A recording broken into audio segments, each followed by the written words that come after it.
Welcome back to Educator.com's Advanced English Grammar course. This lesson is on parallel structure and flow. Let's get started.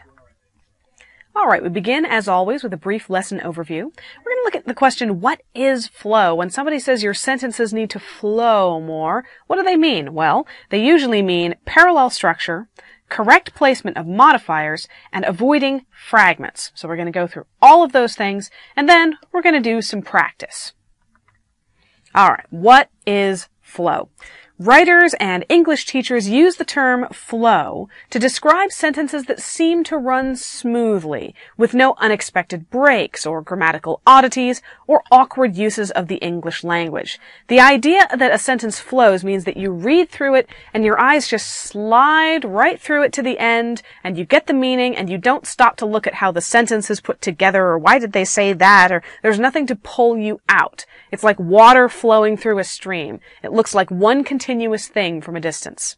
Now, flow is largely a matter of practice, but there are several key elements that you must get right, absolutely must, in order to achieve it. If you want your sentences to flow, there are some pitfalls you absolutely have to avoid. Here they are, and here's how to avoid them. Alright, the first thing you need to know about is parallel structure. English loves parallelism because we have such a large vocabulary in this language, such a large lexicon, and so many different ways to say things. We like it, perversely, when things line up and they're kind of similar and the same. It helps us remember what's been said. So, we love sentences with parallel structure.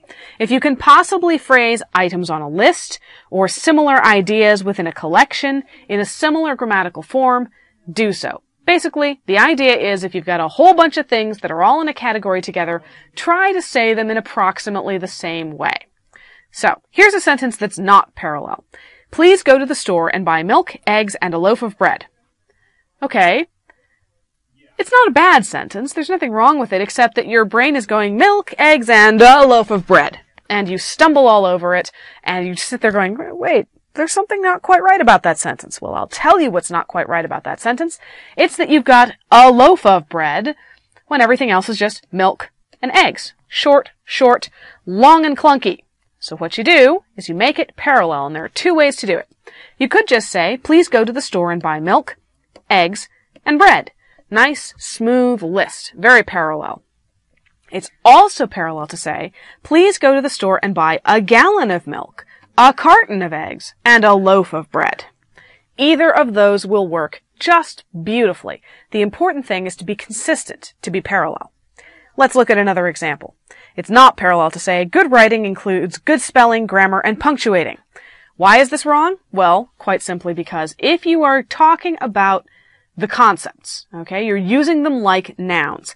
Spelling, even though it ends with ing, is also a name for an academic subject and the practice of spelling words correctly. It's a gerund, which is a verb ending in ing, that gets used like a noun, okay?